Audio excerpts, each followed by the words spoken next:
સત્રાજીત નામનો યાદવ દ્વારિકામાં રહેતો. એની પાસે સમંતક મણી હતી.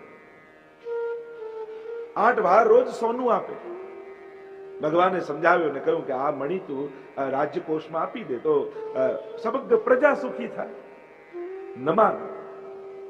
એકવાર પોતાના ભાઈ પ્રસેનને મણી આપેલો અને ગળામાં બાંધી એ પ્રસેન વનમાં શિકાર કરવા માટે ગયો તો ખરા, પણ શિકાર કરવાની જગ્યાએ પોતે શિકાર થઈ ગયો. અને આટલો સમય થયો અને હજી ભાઈ પાછો ન આવ્યો એટલે સત્રાજીતને એમ થયું કે મારા ભાઈને કૃષ્ણએ મારી નાખ્યો છે અને એમને મણી જોઈતો હતો, મેં ના પાડી તો મારા ભાઈ પાસેથી મારીને મણી લઈ લીધો છે. ભગવાન ઉપર આરોપ રાખ્યો. પ્રભુને થયું કે હું સમજાવવા જઈશ તો આ કેમે કરીને માનશે નહીં. લાવ હું પોતે આ મણી શોધીને લાવું અને સત્રાજીતને આપી દઉં. કારણ કે આ જગતે, આ સંસારે તો ભગવાનને છોડ્યા નથી. અને એટલા માટે જેને સત્કાર્યો કરવા હોય ને ત્યારે બધાનું બહુ સાંભળવા નહીં જોઈએ. નહીં તો આ દુનિયા એવી છે કે આપણા સદવિચારોને ક્યારે ફેરવી નાખે ને ખબર ન પડે. અને માણસનો સ્વભાવ પણ એવો છે, સારું કરવું હોય તો કેટલી શંકા કુશંકાઓથી ઘેરાઈ જાય, અને પાપ કરવું હોય ત્યારે એવું સાહસ આવી જાય કે એને આશ્ચર્ય લાગે.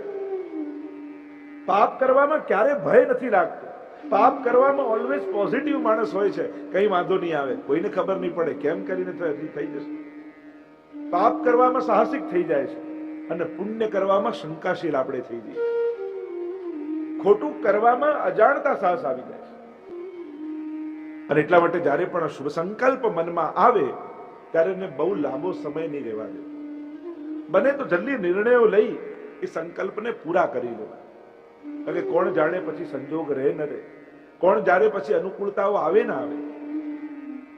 શુભ સંકલ્પો બને એટલા શીઘ્રતાથી પૂરા કરવા. મહાભારતમાં પણ એવો પ્રસંગ કહેતા ને કે એકવાર જયારે અર્જુન, યુધિષ્ઠિર ને બધા ઉભા હતા, કઈ રથ ઠીક કરતા હતા, એટલામાં કોઈ ભિક્ષુક આવ્યો અને કહેવા લાગ્યો યુધિષ્ઠિરને કે કંઈક આપો ને.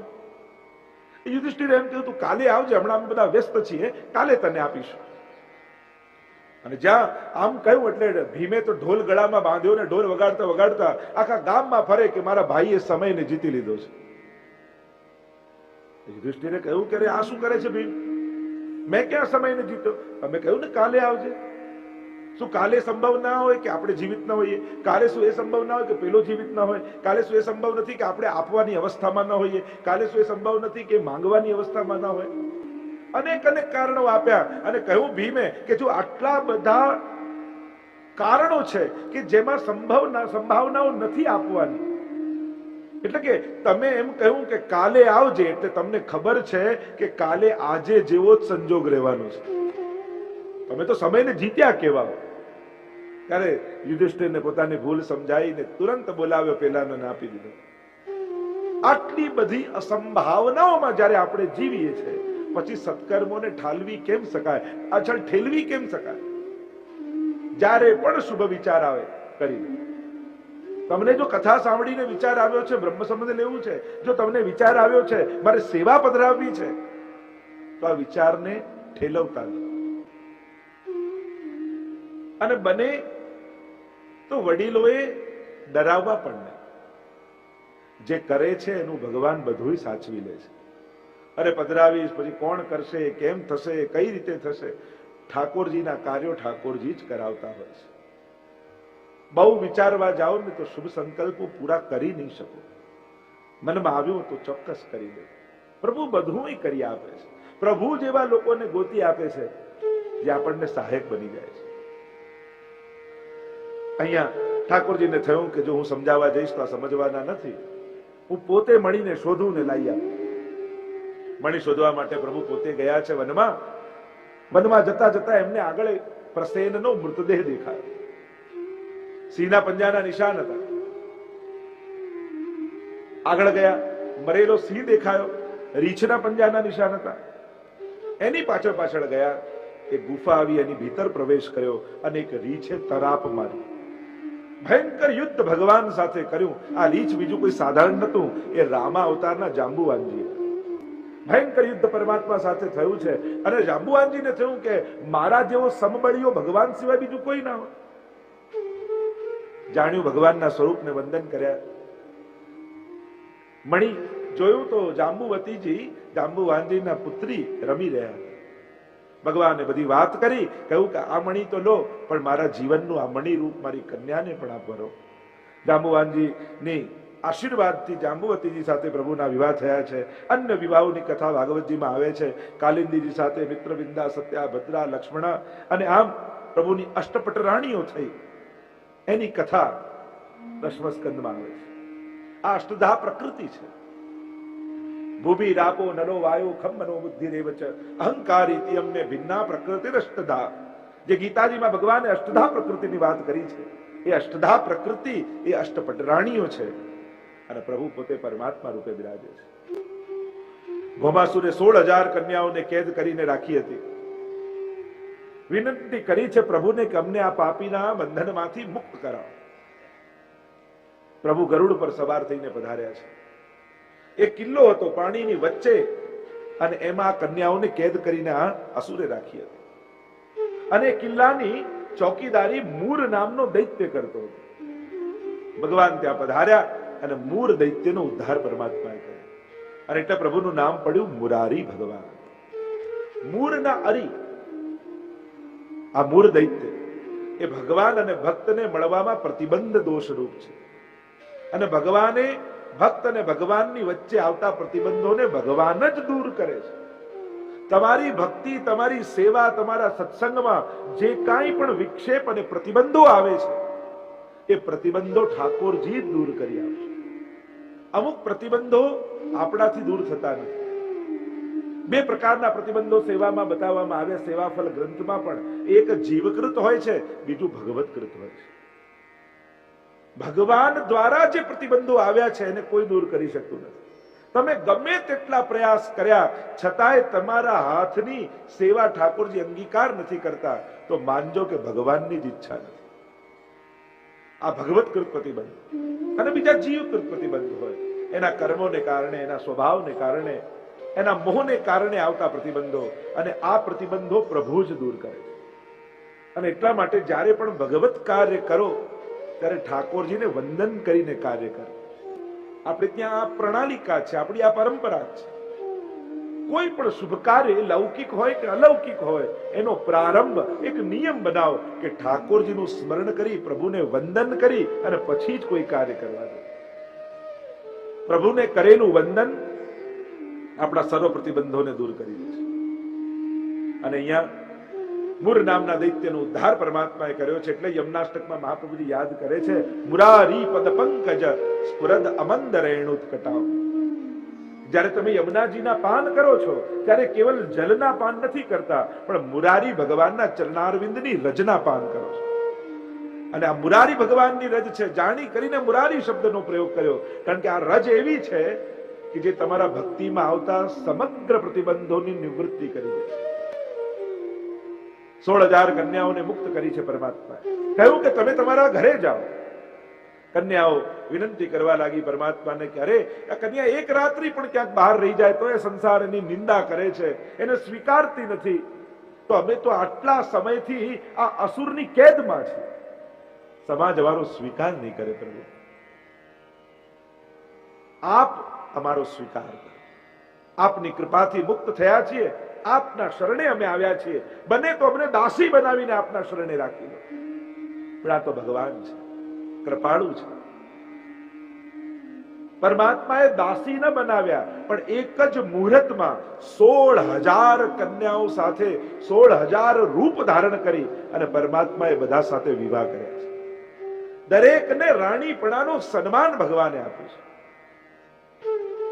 દરેકને આદર અપાવ્યો છે. અમારા કૃષ્ણ સંબંધોને નિભાવતા જાણે છે. પ્રત્યેકને આદર ભગવાને આપ્યો છે. આ સ્ત્રી સન્માનની કથા છે. આ લોકો આને નિમિત્ત બનાવીને ભગવાનની નિંદા કરે. ભગવાન સ્ત્રીઓને આદર આપે છે. જેનો સમાજ સ્વીકાર કરવા તૈયાર નથી, એ સ્ત્રીને રાણીનું પદ આપી ભગવાન સન્માનની સ્થાન આપી રહ્યા છે. આગળ બલરામજી દ્વારા રૂકમીના વધની કથા આવી, ઉષા અનિરુદ્ધ વિવાહની કથા આવી, નૃગરાજાની કથા કહી છે. આ નૃગરાજા એટલા મોટા દાતા હતા કહેવાય છે કે વર્ષાની જેટલી બૂંદો હોય એટલી ગાયોના દાન એમણે કરેલા. એવા મોટા દાતા.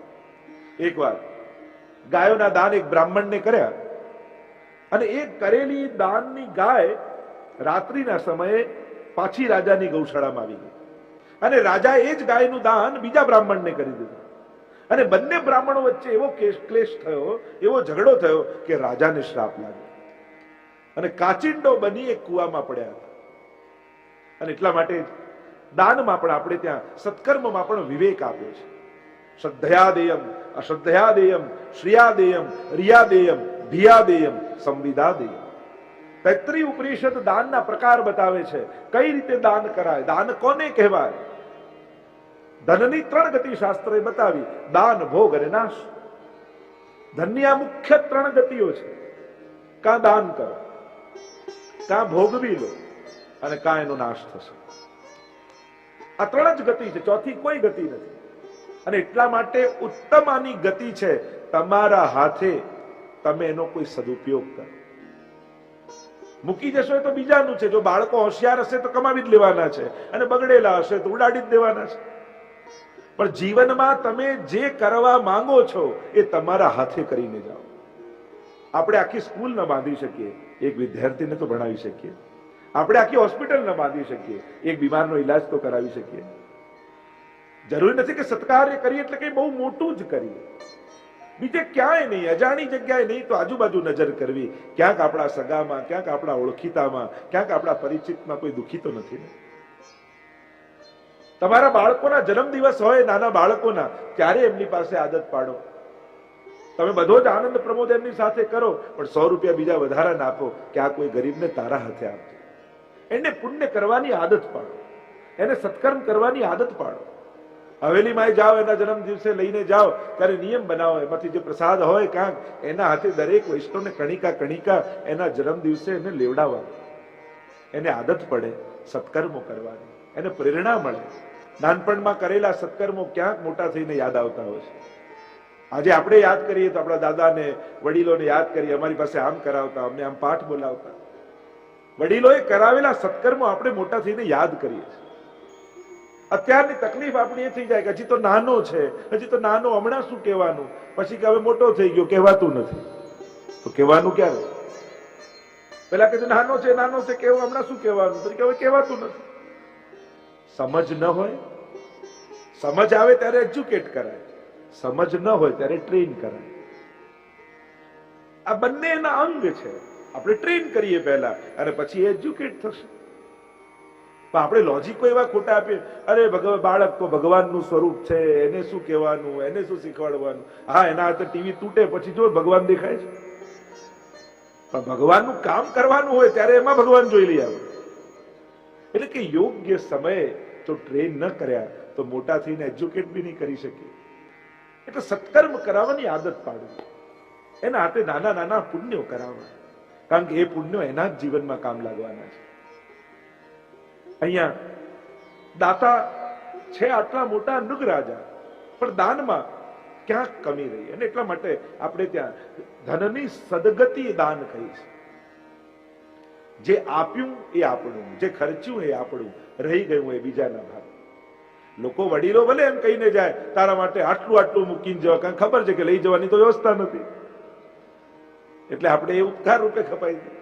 કદાચ બેંકની બ્રાન્ચ ખુલી જાય તો કોઈ મૂકીને જાય છે. આ તો વ્યવસ્થા નથી, પણ મારી પાસે વ્યવસ્થા છે, મારી પાસે ઉપાય છે. આ જીવનમાં ભેગું કરેલું બધું આવતા જન્મમાં તમને જોઈએ છે. મારી પાસે રસ્તો છે, અને સીધો સાધો રસ્તો એ છે કે મળેલા સુખને પુણ્યમાં કન્વર્ટ કરી દો તો આવતા જન્મમાં એ સુખ મળે. જેમ અહીંયાથી અમેરિકા જવું હોય તો આપણે કેવા રૂપિયાના ડોલરમાં કન્વર્ટ કરીએ તો ત્યાં વાપરીએ, એમ આ જન્મમાં ભેગું કરેલું સુખ જો પુણ્યમાં કન્વર્ટ કરશો તો એ પુણ્ય તમને ગોતીને સુખ આપશે. એટલે સમજદાર વ્યક્તિની જીવનની દ્રષ્ટિ એ જ હોવી જોઈએ, ભગવાને મને સુખ આપ્યું અને આ સુખથી હું પુણ્ય ભેગું કરું, આ સુખથી હું ઠાકોરજીના સુખનો વિચાર કરું. બસ આ શ્રેષ્ઠ વ્યક્તિની સમજ છે. તમારા ભાગ્યથી મળેલા સુખને તમે પુણ્ય રૂપે સંચિત કરી શકો છો. ધન અધિક સંચિત કરવા કરતા પુણ્ય અધિક સંચિત કરવાનો પ્રયાસ કરો, કારણ કે આપણા ભવને સુધારનારું છે. તો અહીંયા અનેક પ્રકાર દાનના બતાવ્યા, 3 ગતિ દાન ધનની બતાવી. એટલે જ આપણે ત્યાં કહેવાય કે ધનના 3 સંબંધો જીવ સાથે હોય છે. એક, ઘણા ધનને લક્ષ્મીને દાસી બનાવવાની કોશિશ કરે, બીજા લક્ષ્મીને પત્ની બનાવવાની કોશિશ કરે, અને શ્રેષ્ઠ હોય એ લક્ષ્મીને દીકરી તરીકે સાચે. જે દાસી બનાવવાની કોશિશ કરે એ કેવલ ભેગું કરી રાખે, જે પત્ની બનાવવાની કોશિશ કરે એ કેવલ પોતાના કાર્ય માટે ભોગવે. પણ જે દીકરી બનાવે ને તો પિતાનો ધર્મ એ હોય કે યોગ્ય વર જોઈ દીકરીને વળાવી દેવી જોઈએ. એમ જે સત્કારને જોઈ કન્યા રૂપી લક્ષ્મીજીને યોગ્ય વર જોઈને વળાવી દે એ લક્ષ્મીનો પિતા બને છે. અને એટલા માટે લક્ષ્મીનો પિતા બનવાનો પ્રયાસ કરો, કે યોગ્ય સ્થાન જોઈ એનો ત્યાં વિનિયોગ કરો. તો શ્રદ્ધયાદેયમ, જ્યારે પણ આપો, ઉપનિષદ એમ કહે છે શ્રદ્ધાથી આપો. આ શ્રદ્ધયાદેયમ કઈ નહીં તો અશ્રદ્ધાથી પણ આપો. શ્રિયાદેયમ, રિયાદેયમ, શરમથી આપો, ભયથી આપો. અને ભય એ કે ક્યાંક આપવાનો મને અહંકાર ના આવી જાય, એવો ભય મનમાં રાખો. તો અનેક પ્રકાર આપણે ત્યાં તો કહ્યું, દौलत की दो लात है तुलसी निश्चय कीन, आवत अंध करत है पर जात करे अधीन. આવે ત્યારે આંધળો કરે, જાય ત્યારે અધીન બનાવી જાય. અને એટલા માટે ભગવાન જ્યારે અવસર આપે છે, ભગવાન જ્યારે સંજોગ આપે છે, ત્યારે માણસે સત્કર્મ કરી લેવા જોઈએ. ભગવાને કૃપા કરી છે, મેઘરાજાનો ઉદ્ધાર કર્યો છે. આગળ નારદજી દ્વારા પ્રભુના ગ્રહસ્થાશ્રમ દર્શનની કથા આવી છે. નારદજીને એમ થયું કે આ સંસારમાં 5 જણા ભેગા મળીને પ્રેમથી નથી રહી શકતા, તો ભગવાનનો આટલો મોટો પરિવાર એ બધા કઈ રીતે રહેતા હશે? ત્યાં તો કેવા મોટા ઝઘડા થતા હશે. લાવ જઈને જોવું તો ખરા ભગવાનનો પરિવાર ભગવાન કઈ રીતે સાચવે છે. ઘણા ને બીજાના ઘરમાં ડોક્યું કરવાની બહુ આદત હોય, અને હવે તો એની બારીએ મળી ગઈ છે. બીજાના ઘરમાં ઘરે બેઠા ડોક્યું કરવું હોય, એ બારીનું નામ છે ફેસબુક અને વોટ્સઅપ. ઘરે બેઠા બેઠા ખબર પડે કે આ ગયો ક્યાં, કરે છે શું. સુખને પ્રદર્શિત કરવાના જ્યારે પ્લેટફોર્મ મળવા લાગે ને સમાજમાં, ત્યારે સમાજમાં પ્રતિસ્પર્ધા બહુ વધી જાય. અને જે સમાજમાં પ્રતિસ્પર્ધા વધી જાય ત્યાં સદાય ઉદ્વેગ બન્યો. આ બધા સુખને પ્રદર્શિત કરવાના પ્લેટફોર્મો છે. માણસ સતત બતાવવા લાગે, હું આમ કર્યું, મેં આ જોવા ગયો, હું આ ફરવા ગયો, મેં આ લીધું, એટલે સીધું ઘરે ઉઠતા જ શરૂ થાય, બધા ફરવા જાય છે ને આપણે જ જતા નથી. ત્યાંથી સીધું શરૂ થાય, બધાએ નવી ગાડી લે ને આપણે જ નથી લેતા. સુખને પ્રદર્શિત કરવાના જ્યારે સ્થાનો મળે ત્યારે સમાજમાં સંઘર્ષ પેદા થાય. અને એટલા માટે એમાં પ્રદર્શન કરતા પ્રેરણા જેવું કંઈક મળે એનો પ્રયાસ કરો. લોકોને એનાથી પ્રેરણા કંઈક પ્રાપ્ત થાય એનું પ્લેટફોર્મ બનાવો, સુખના પ્રદર્શનનું પ્લેટફોર્મ ન બનાવશો. કારણ કે જે સમાજમાં આપો છો એ ફરીને આપણા ઘરે પાછું આવે છે જ. એટલે એમ નહીં માનવું કે મેં સમાજને ફેર્યું, એ ફરતું ફરતું ઘરે જ આવવાનું છે. અને એટલા માટે વિવેકની આવશ્યકતા છે. દરેક વસ્તુને ક્યાંક સંયમિત કરવાની જરૂર હોય છે. તો પહેલા જાગતો માણસ તો ઠાકોરજીને ગોતો, અત્યારે તો ઉઠતાની સાથે ફેર હોતા છે, કોના કોના મેસેજ આવે, કનેક્ટ થાય, એમાં કોઈ વસ્તુ ખરાબ નથી. પણ તકલીફ અત્યારના સમાજની એ છે કે કોન્ટેક્ટમાં નંબરો વધતા જાય છે, રિલેશનો ઘટતા જાય છે. સંપર્કના પહેલા એટલા માટે સેવ કરતા કે ઉપાડવાની ખબર પડે, હવે સેવ એટલા માટે કરીએ છીએ કે ના ઉપાડવાની ખબર પડે. જેના ના ઉપાડવાનો એને પહેલા સેવ કરી રાખીએ, ખબર પડે કે આનો ફોન છે. અને એટલા માટે નારદજીને એમ થયું કે લાવો ઘરે ઘરે જઈને જોવું તો ખરો, ભગવાનનો આટલો મોટો પરિવાર, આટલા બાળકો, આટલી પત્નીઓ, ભગવાન કઈ રીતે પરિવારને સાચવતા હશે. અને નારદજી જે ઘરમાં, જે મહેલમાં જઈને જુએ છે, દરેક રાણીને એમ લાગે છે જાણે ભગવાન અમને સૌથી વધારે પ્રેમ કરે. સમાજની અત્યારના સમયની ચેલેન્જ અને તકલીફ સૌથી મોટી એ છે. અને ઇતિહાસની વિચિત્રતા એ છે કે દુનિયામાં જેણે મોટા મોટા સંગઠનો ઉભા કર્યા, સમાજને એક કરવાની વાત કરીને આખા દુનિયામાં મોટા સંગઠનો ઉભા કરનારા એ મહાત્માઓ, એ નેતાઓ, એ લોકો પણ ઘરના 5ને ભેગા નથી રાખી શકતા. તમે ઇતિહાસ ચકાસી જુઓ દુનિયાનો. જેટલા મોટા મોટા સંગઠનો ઉભા કરનારા દુનિયાના મોટા મોટા પ્રેરક લોકો થયા, એના જીવનને ચકાસો તો ઘરના 5ને શાંતિથી રાખી નથી શકે, ભેગા નથી રાખી શકે. કઠિન છે ઘરમાં 5 લોકો જોડે પ્રેમથી રહેવું.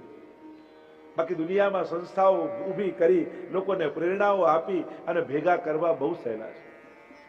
ટોળું કરવું સહેલું છે, સંગઠન બનાવવું અઘરું છે. ભગવાન અમારા કૃષ્ણ પરમાત્મા એવા છે કે સંબંધોથી ભાગવાની વાત નથી કરતા, એ સંબંધોને નિભાવવાની વાત કરે છે. તમે દરેક સંબંધમાં કૃષ્ણને રાખીને જુઓ. ભાઈ કેવો હોય તો કૃષ્ણ જેવો, પિતા કેવો હોય કૃષ્ણ જેવો, પતિ કેવો હોય કૃષ્ણ જેવો, સખા કેવો હોય કૃષ્ણ જેવો પતિ. દરેક સંબંધોમાં તમે કૃષ્ણને જુઓ. દરેક સંબંધો પ્રભુએ નિભાવ્યા છે, જાતનો ભોગ આપીને નિભાવ્યા છે. તમે એક એક સંબંધમાં ઇતિહાસ ચકાસી જુઓ, તમે મહાભારત આદિ પ્રસંગ જુઓ. પોતાના ભાઈઓની રક્ષા કરવા, પોતાના મિત્રોની રક્ષા કરવા માટે ભગવાને પોતે તીર ખાધા છે. અને એટલા માટે વૈષ્ણવ હોય એ જવાબદારીઓથી ભાગે નહીં, એ સંબંધોથી ભાગે નહીં, એ સંબંધીઓને નિભાવે. નિભાવતા શીખો જવાબદારીઓ. પુષ્ટિમાર્ગ શીખવાડે છે તમે સંબંધી છો પણ એક વૈષ્ણવ સંબંધી છો, એ ક્યારેય નહીં ભૂલું. પિતા છો તો એક વૈષ્ણવ પિતા છો, પતિ છો તો એક વૈષ્ણવ પતિ છો, પત્ની છો તો એક વૈષ્ણવ પત્ની છો. પોતાના વ્યક્તિત્વથી વૈષ્ણવતાને જ્યારે જ્યારે જુદી પાડશો ને તો સંસાર ક્લેશરૂપ બની જશે. પણ વ્યક્તિત્વની સાથે વૈષ્ણવતાને જોડી રાખશો. દૂર દૂર જઈને સત્કર્મોને પુણ્ય કરવા જઈએ, પણ ઘરના 5માં વૈષ્ણવ ન જોઈએ. અજાણ્યા લોકોમાં વૈષ્ણવ સત્સંગ કરવા જઈએ, પણ ઘરના 5 વૈષ્ણવ છે, એ કેમ આપણે ભૂલી જઈએ? મહાપ્રભુજી શીખવાડે છે કે તમારા ઘરના સ્વજનો પણ વૈષ્ણવ છે, એ ભૂલવું નહીં. અમારા પ્રભુ દરેક સંબંધોને નિભાવે છે અને એટલે જ આપણને પ્રેરણા આપે છે, જીવનમાં મળેલા સંબંધોને નિભાવજો. સ્વજનો સાથે સુખથી રહેતા શીખે એ જ અત્યારના સમયનો વિદ્વાન માણસ છે. બાકી નજીકના લોકો જોડે બગાડી અને અજાણ્યા જોડે સારી રીતે રહેવા જવું બહુ સહેલું છે. પણ નિકટના સ્વજનો, ભગવાને જે ઘરમાં 5, 7, 10 કુટુંબના 15 જણા જે આપ્યા છે, એની જોડે સૌહાર્દથી રહેતા આપણને ફાવે છે. અત્યારના સમયનું આ જ મોટું જ્ઞાન છે. મોટી મોટી વાતો કરવી બહુ સહેલી હોય છે, કઠિન છે ઓળખીતાઓ લોકો જોડે ઈચ્છાઓને મારી એમને ખુશ રાખવાની વૃત્તિ સાથે જીવવું. લોકો મને રાજી રાખે એ વૃત્તિ જીવવાની છે કે હું લોકોને પ્રસન્ન રાખું એ વૃત્તિથી તમે જીવો છો? નક્કી કરો. બધા મને સાચવે એ વૃત્તિ છે કે હું બધાને સાચું એ વૃત્તિ છે? એટલે આપણે કહીએ સગા અને વાલા. ઘણી વાર સગા હોય વાલા ના હોય, વાલા હોય સગા ના હોય. આમંત્રણ આપીએ ને આવીને બેસીને પ્રસંગ શોભાવી જાય એ સગા, પણ પ્રસંગ જયારે પૂરો થાય ને ખુરશીઓ ઉપાડવામાં બેઠા હોય ને એ બધા વાલા કહેવાય. જે વાઇન્ડ અપ કરવામાં ભેગા હોય, આનંદ માણવામાં તો હોય ને હોય, દરેકની જરૂર છે દુનિયામાં. પણ સ્વજનો આપણને, ઘણા લોકો પ્રસંગમાં આવે ને તો બધાને ટેન્શન થઈ જાય કે હવે આને સાચવવામાંથી બહાર નહીં આવે, એવા ડિમાન્ડિંગ હોય. અને ઘણા આવે ને ત્યારે એમ થાય હવે ચિંતા નથી, હવે પ્રસંગ સચવાઈ જશે, આ આવી ગયો ને બધું સાચવી લેશે. આ વાલા. જેને સાચવવા પડે એ સગા, અને જે સાચવી લે એ વાલા કહેવાય. તો સગા વાલા બંને એક પણ હોઈ શકે. સગા વાલા હોઈ શકે, વાલા સગા હોઈ શકે. એવા બનજો કે કોઈના ઘરે પ્રસંગે જાઓ તો એ નિશ્ચિંત થઈ જાય કે હવે બધું સચવાઈ જશે. તમે બધાને સાચવી લો એવી વૃત્તિ વાળા બનજો. અમારા પ્રભુ બધાને સાચવે છે. જુઓ ને, પાંડવો ખાતર કેટલા વર્ષો સુધી દ્વારિકા અને પોતાના પરિવારને છોડીને એમની મદદે રહે. અમારા પ્રભુ એમની રક્ષા માટે કેટલો પરિશ્રમ કર્યો છે પરમાત્માએ. ગૃહસ્થાશ્રમનું દર્શન કર્યું છે. આદર્શ ગૃહસ્થાશ્રમ. આપણે બધા જ ગૃહસ્થાશ્રમીઓ છીએ. પરિવારને સાચવવું, બાળકોમાં સંસ્કાર આવે, એ ભણી ગણીને મોટા થાય, વડીલોનો આદર રહે અને ઘરના બધાએ ખૂબ પ્રેમથી રહે. આ જ જીવનની સફળતા છે. કોઈને પણ નીચું બતાવી, કોઈની ઈચ્છા મારી, કોઈનો અહંકારને ઠેસ પહોંચાડી ક્યારે સુખ આવતું નથી. કોઈને દુખી કરી ક્યારે સુખી થવાતું જ નથી. આ એક સૂત્ર જીવનમાં સમજી લેજો. કોઈને પણ દુખી કરીને સુખી નથી, અને કોઈને દુખી જોઈને સુખી થાય એ વૈષ્ણવ કહેવાય નહીં. કોઈની આંખમાં આંસુ આવે અને આપણે મજા માણીએ આંસુને જોઈને, એ તો આસુરી વૃત્તિ કહેવાય. આ વાત જીવનમાં લખી રાખજો. કોઈને દુખી કરીને ક્યારે સુખી નહીં થવાય. ઉલટાનું ઊંધું છે, કોઈને સુખી કરીને જ સુખી થવાય છે. કોઈને સુખી કરીને જ આનંદિત થવાય છે. તમારે સુખી થવું હોય એનું સીધું સૂત્ર છે, આજે મેં કોને સુખી કર્યો. અને સુખી કરવાનો અર્થ કેવલ પૈસા આપી દેવા જ નથી થતું. કોઈને પ્રોત્સાહનથી, કોઈને સન્માન આપીને, કોઈને વાણીથી, કોઈને વ્યવહારથી, અનેક પ્રકારથી સુખ આપી શકાય છે. સુખનો એક જ રસ્તો નથી, અનેક પ્રકારથી સુખી કરાય છે. બસ જીવનમાં સુખી કરતા શીખી જાઓ તો તમારા જીવનમાં સુખ આપમેળે આવી જશે. અને કદાચ બહાર ક્યાંક કોઈ મોટા સુખ ના આપી શકો, નક્કી કરો કથા સાંભળ્યા પછી, અમારે ભગવાને જે પારિવારિક સંબંધો અમને આપ્યા છે, ભગવાને જે વ્યક્તિઓ મને ઘરમાં આપ્યા છે, મારે બધાને સુખી રાખવા છે. આવો જો સંકલ્પ કરો ને તો કથા સાંભળવી સફળ થઈ ગઈ કહેવાય. આ કથા તમારામાં બેસી ગઈ કહેવાય. અને એટલે જ તમને બધાને સુખી કરવા માટે મહાપ્રભુજી કહે, પરિવારમાં એક સદસ્ય વધારી દો અને એનું નામ છે ઠાકોરજી. ઠાકોરજી પુષ્ટાવીને ઘરે પધરાવો એટલે તમારા ઘરનું એક મેમ્બર વધી ગયું, અને એ મારા ઘરના એક સદસ્ય છે, એ રીતે પ્રભુને ઘરમાં રાખો. પ્રભુના ગ્રસ્તાશ્રમના દર્શન કરી નારદજી પ્રસન્ન થયા છે અને કહ્યું કે પ્રભુ કેવા સ્વજનોને સાચવે છે.